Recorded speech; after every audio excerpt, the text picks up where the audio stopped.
Architecture CodeX. If you want to see more, like, comment, share, and most importantly, subscribe.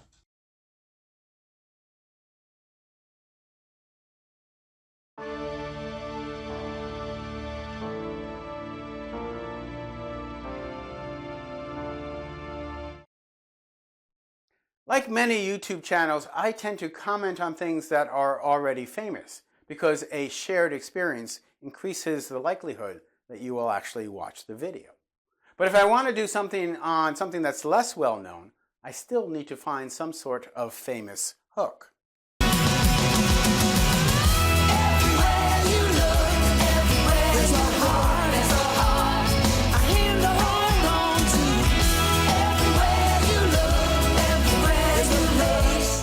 All right, that one was blatant.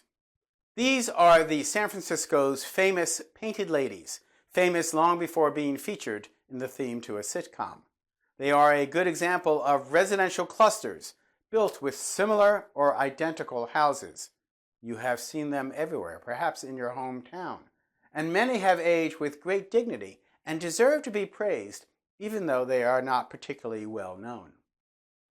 The Painted Ladies, also known as the Seven Sisters, were built in the 1890s by developer Matthew Cavanaugh, who lived in the corner house, which is different from the other six. The style has been named Queen Anne, the last of the Stuart monarchs, and predated Queen Victoria. But the style is considered an offshoot of Victorian. Regardless, the nomenclature is more real estate than architecture anyway. However, the architecture is characterized by delicate wood ornament and tracery and romantic flourishes, which is embodied in the Painted Ladies. Victorian-era homes were polychromatic, usually with three colors, earning the generic name Painted Ladies. But soon these colors fell out of fashion, and it is said many of San Francisco's Victorian homes were painted battleship gray in the mid-20th century owing to the surplus of paint after World War II. The colors on these homes today are not historic. The eye-popping hues emerged from the 1960s with Butch Carter painting his home elsewhere in the city, and the colorist movement spread throughout San Francisco. It made parts of San Francisco look like a Peter Max poster or perhaps some groovy LSD trip. All of them could be called Painted Ladies, but the ones on Steiner Street have the proper noun of the Painted Ladies, popularized in the late 1970s. This cluster of attached homes have captured attention because of the romance of the architecture augmented by their similarity. The six are not identical sextuplets, as each varies subtly, perhaps changing the entry door arch for a flat frieze or trellis. They also ascend with the hill, giving a more dynamic relationship. They are so popular that hordes of people sit on the hill of Alamo Square and stare at them, which is perhaps why the trees on the street have been allowed to grow so densely. This diminishes the view from the park, but really, people, this is somebody's home. To move on to some less famous examples, I don't have to look far. They're right in my hometown of Briarcliff Manor, New York. Just over 100 years ago, this tree-covered suburb was open pasture land for a premier dairy farm.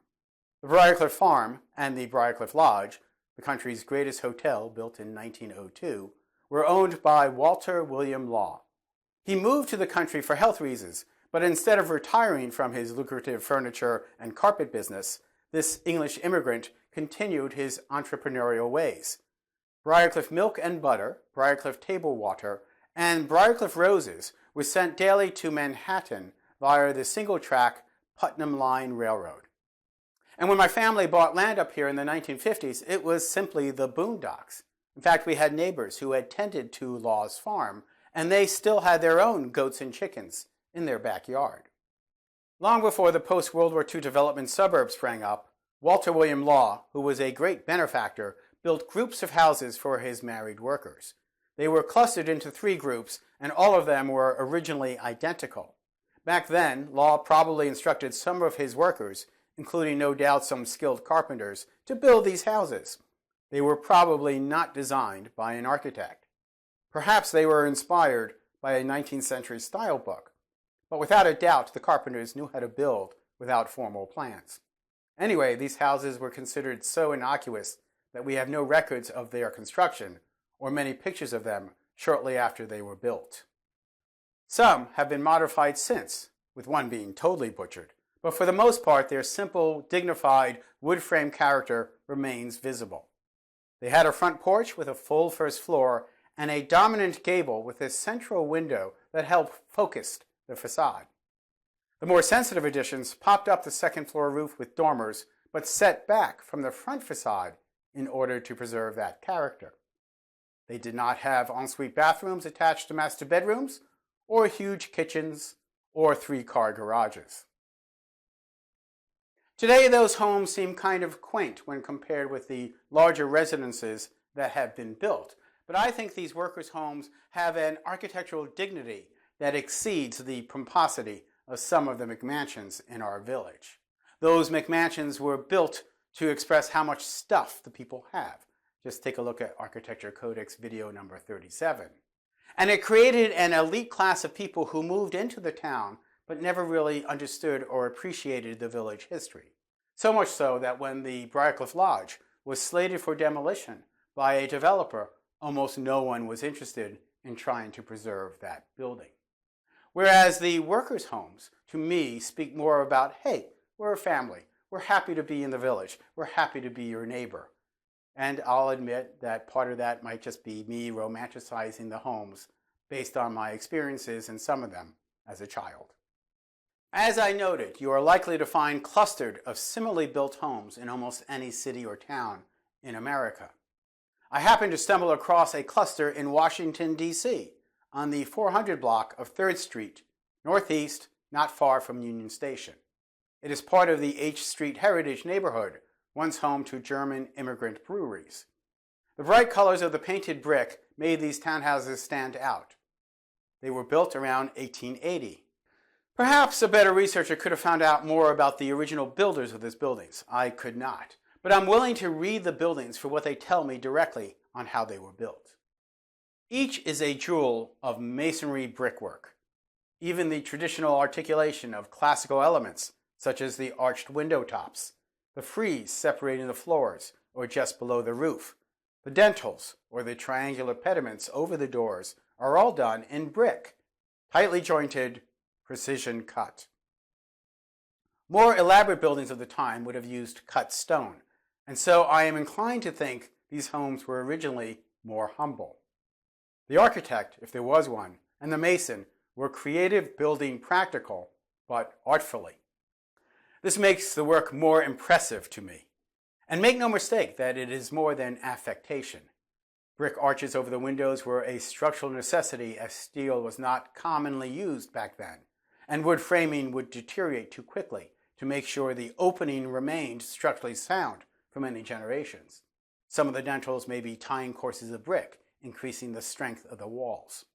I could find no information about when the owners of the joined townhouses, in 2 separate groups, began to paint their units in such bright colors. Maybe it was part of the colorist movement in the 1960s and 70s. Maybe there was an older tradition. Or perhaps it was recent.